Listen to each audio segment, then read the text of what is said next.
Нэгдсэн үндэсний байгууллагын цөлжилтөд тэмцэх тухай конвенцийн талуудын 17 дугаар баг хурал COP17 шууд амжилтыг хөтөлбөр үргэлжилж байна.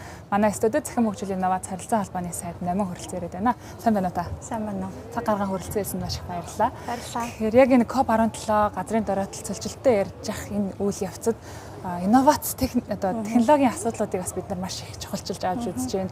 Манай Монгол улс бас ерөнхий сайдын зарласнаар дата төвтэй болно гэдгийг хэлж байгаа шүү дээ. Тэгэхээр энэ талаар хоёлаа яриагаа эхлэе гэж бодож байна. Яг Монгол улсын төр эсвэл одоо юу гэдэг улсаас хөрөнгө оруулаад дата центр барих гэдэг зүйл бол биш. Маш тодорхой хэлэхэд бол бид нар хууль эрх зүйн орчин, хөрөнгө оруулалтын орчныг зохистой болгож өгөөд ингэснээр хувийн хвшлээ маань одоо дата центрийн хөрөнгө оруулалтыг хийж олон улсын томоохон хөрөнгө оруулалтыг татах боломжийг бид нар бий болгох гэж байгаа. За та бас маш тодорхой хэллээ. Одоо дэлхийд дахнаа маш их тулгамжаа зүйлүүдийн нэг бол мэдээж газрын доройтол төлжилт гэдэг энэ олон зүйлүүд уур амьсгалын өөрчлөлтүүд бол байгаа. Энэнтэй зэрэгцээд манай Монгол улсын хувьд бол одоо байгалийн баялаг суурьтай эдийн засагтай. Тэгвэл бид одоо цаашлаад яаж дараагийн шатны боловсруулалтын үйлдвэрүүдэд нэмэгдүүлэх үү? За дэлхийд дахнаа одоо хямрал оюун ухааны одоо эдийн засаг хямрал оюун ухааны хөгжил бол нэгэнт одоо газар авлаа шүү дээ. Тэгэхээр бид бүхэн энэтэй хөл зэрэгцэн яаж байх вэ гэдэг тодорхойлох нь хамгийн чухал байгаа. За энэ ч утгаараа бид нар одоо энэ хямрал оюун ухааны эдийн засгийн гинжин хэлхээнд дээр хаана Монгол улс байрших юм? Хаана бид нэр дэлхийд нөлөө бүхий одоо тоглогч болж чадах юм гээд энийг бид нар тодорхойлж үзээ. За бидний хувьд бол хамгийн боломжтой хэсэг нь бол одоо дата центр буюу өгөгдөл хадгалалтын энэ хэсэгт нь бид нар одоо оролцож авч боломжтой байна гэж тодорхойлсон үүднээс бид бүхэн бол одоо бодлогоо тодорхойлоод за нэг ёсондоо Монгол улсад ногоон бөгөөд хямрал оюун ухаан суурьтай хямрал оюун ухаанаас сургах тооцооллын төвийг хийх хууль эрх зүйн орчин дээрэс нь одоо хөрөнгө оруулалтын орчныг бүрдүүлэх тогтолцоог бий болгоё гэж байгаа гэсэн үг. Тэгэхээр хямрал оюун ухаан дата төв гэдээ ярихаар хамгийн чухал нь өгөгдлийн асуудал байгаа. Яг өнөөдөр бас өгөгдлийн тухай хуультай болно гэдэг шинэ мэдээг дуулгалаа. Тэгэхээр яг энэ өгөгдлийн тухай хуультай болсноороо биднэрт ямар боломж давуу талууд нэгдэх вэ? За өгөгдлийн тухай хуулийн хувьд бол бид нар автагч хууль байгаа. За бид бүхэн бол өнөөдрийг хүртэл нийтийн мэдээлэл ил тод байдлын тухай хууль, за хувь хүний мэдээллийг хадгалах тухай хууль гэдэг олон хуулиудыг бий болгосон. За энэ хуулиуд бол бид нар мэдээллээ хэрхэн хадгалах уу, мэдээллээ хэрхэн найдвартай байлгах уу гэдэг зүйлүүдийг гаргаж ирсэн. За өгөгдөл гэдэг зүйл бол одоо түүхий мэдээлэл гэсэн үг. Нэг өсөндөө цэг таслалч өгөгдөл болж орж ирдэг. Тэгэхээр цаашдаа бид нар энэ өгөгдлийг хэрхэн эргэлтэнд оруулах уу гэдгийг одоо энэ хуулийнхаа хүрээнд илүү тодорхойлсон байгаа. За юун төрөнд бол бид манай Монгол улсын хэмжээнд хамгийн их өгөгдлийг хэрэгжилж байгаа хэсэг нь хаана байна вэ? Хадгалж байгаа хэсэг нь хаана байна? Төр дээр байгаа. Тэгэхээр бид энэ салбарыг хөгжүүлээ. Цаашлаад AI application хөгжүүлэх, AI foundation модель хийх. Тэгээ энэ бүхэн дээр бид нэр өгөгдлийг ашиглуулъя гэх юм бол бид нэр өгөгдлөө нээлттэй болгох нь хамгийн чухал байсан. Тийм ч учраас төрийн хязгаарлагдмал бус.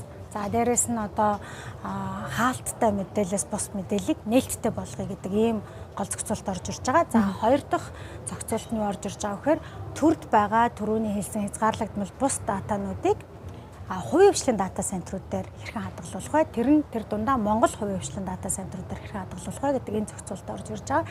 За хамгийн сүүлийн зүйл бол бид одоо түрүүн би хэлжсэн. За энэ AI-ийн гинжин хэлхэн дээр Монгол хаана байх вэ гэдэг чухалд ингээ харахад бид нар одоо хадгалалтын дээр байх юм байна гэж харагдаад. Тэгэхээр энэ утгаараа бид нар гадны одоо өгөгдөл датаг Монгол улстай хадгалдаг болёо. Ингэснээр бид нар одоо эрчим хүчээ эргэлтэнд оруулах юм байна. Ингэснээр бид нар одоо нөгөө дараагийн шатны боловсруулах үйлдвэрлэлийг бий болгох юм байна гэж үзсэн учраас бид одоо өгөгдлийг гадны өгөгдлийг Монголд хадгалсан тохиолдолд яаж халдшгүй байдлыг бий болгож өгөх вэ гэдэг энэ зохицуултыг оруулж ирсэн. За ер нь бол одоо data sovereignty гэж нэрлэдэг. Тэр энэ зохицуулалт орж ирсэн байгаа. За ингэснээр бид нар юу гэж харж байгаа вэхээр энэ өгөгдлийн бүрэн зохицуулт бий болж өгснөөр цаашаага Монгол улсад өгөгдөл хадгалалт, өгөгдөл эргэлтэнд орох, өгөгдөл эдийн засгийг эргэлтэнд орох энэ нөхцөл бий болно. За нэг талдаа манай AI дээр ажиллаж байгаа девелоперууд, хөгжүүлэгч нар одоо хэрэглэх дататай болно гэсэн үг. За цаашлаад манад одоо дата центрийн бизнес илүү хөгжих нэ гэж харж байна. Тэгэхээр яг дата төвтэй болох асуудал дээр манай Монгол улс жилийн 4 улиралд харьцангуй сөрөөхөн байдаг учраас хөргөлтөн дээр одоо хэмнэлт хийх боломж бол байна. За мөн дээрэс нь уужим сайхан тал нутагтай хамгийн их нартай байдаг улс гэдэг олон давуу талууд байгаа ч гэсэндээ бас яг интернетийн холболт нь яах вүлээ гэх мэтчлэн өөр бас сорилтууд байгаа. Та яг ингээд боддоор бид нэр үнэхээр дата төвөө барья гэх үед ямар сорилтуудтай тулгархаар байна вэ? За яг нь ер нь бол мэдээж биднэрт өгөгдсөн суур өгөгдлөл сайн байна. Өөрөө сайн хэллээ те. Одоо манай Монгол улсын хуурай хүүтэн уур амьсгалаас болоод хүргэлтийн зардлаа чинь 40% хэмнэх боломжтой байгаа хгүй Монгол улсад. За ингэхээр нөгөө талдаа тооцооллын энэ хэмнэсэн зарлаа буцаагаад тооцоололд ашиглах боломж үүсэж байна гэсэн үг. Түрүүн хэлсэнчлээ одоо сэргээгдэх эрчим хүчний хувьд бол бид нар одоо дэлхийн стандартын хас ч илүүтэй юм сэргээгдэх эрчим хүчний боломжууд байна. За энэ бол бид нарыг өрдөөл одоо энэ зах зээлд хөл тавих, суурийг л тавьж байгаа.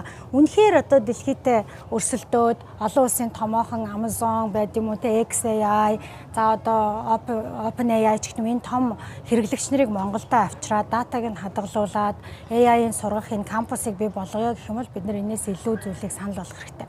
За энд бол хамгийн түрүүнд хууль эрх зүйн орчин тодорхой байх хэрэгтэй. Хөрөнгө оруулалтын орчин тодорхой байх хэрэгтэй.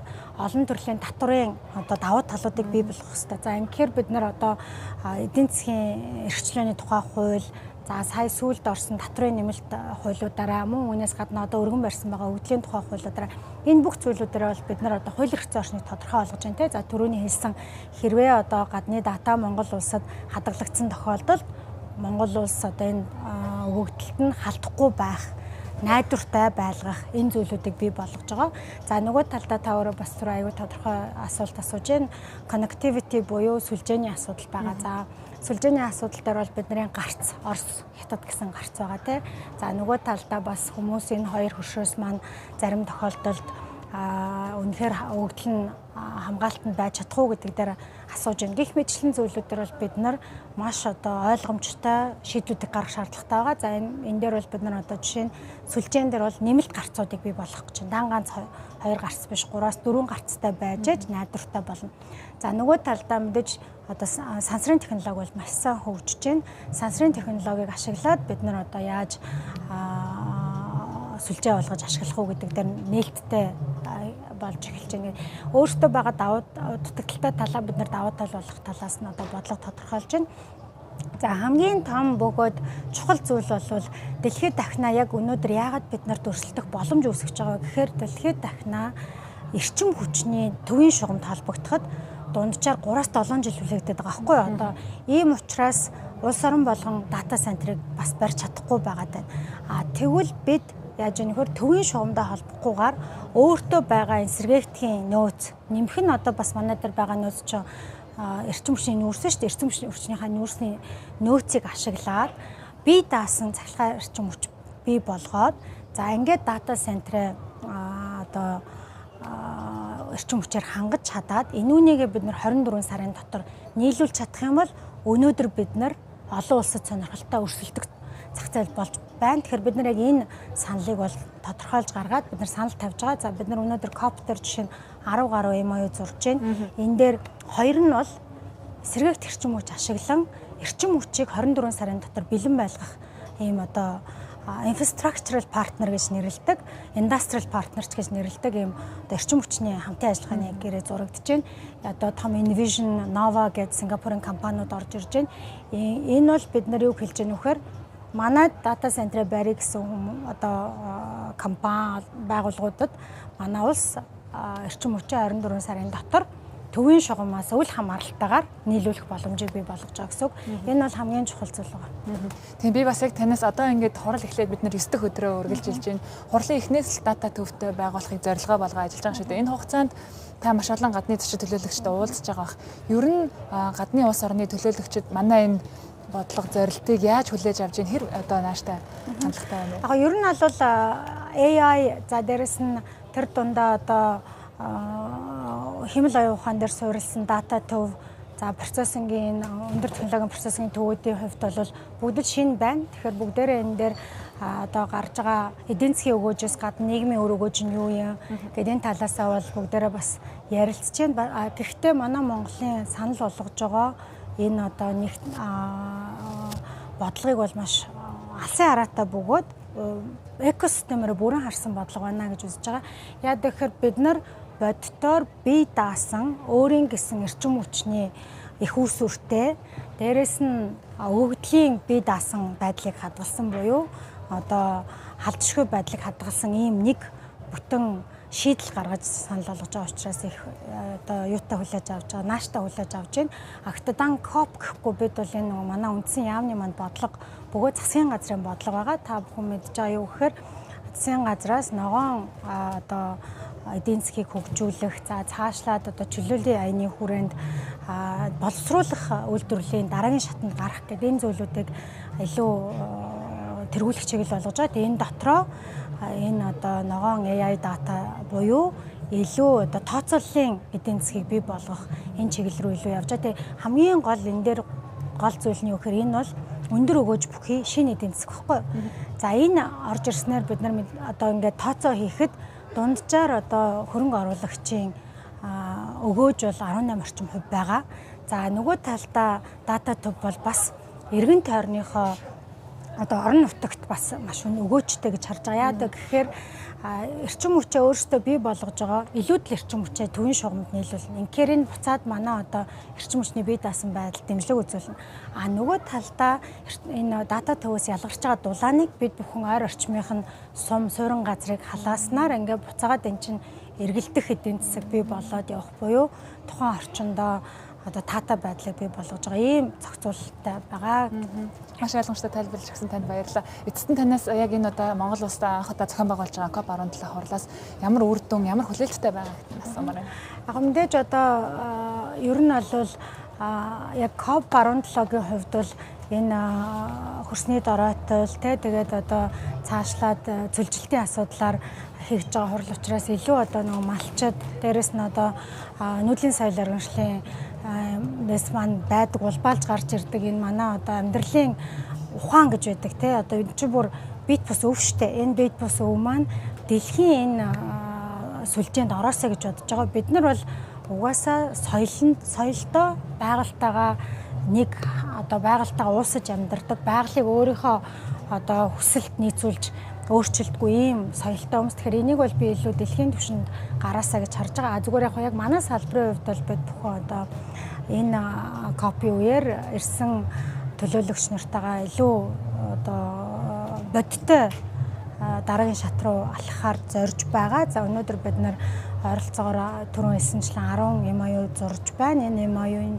бол энэ дата центр экосистемийг бүхлээр нь харьцуулж байгаа зүйл байгаа. Дата центрт хөрөнгө оруулагч нар байна, эрчим хүчинд хөрөнгө оруулагч нар байна. За цаашлаад дата центрийн стандартыг тодорхойлох гэж байгаа газрууд байна. За нөгөө талдаа үндэсний хэмжээний хэмэл оюун ухааны бодлогыг хамтдаа тодорхойлох гэж байгаа газрууд байна, санхүүжилт олгох гэж байгаа газрууд байна.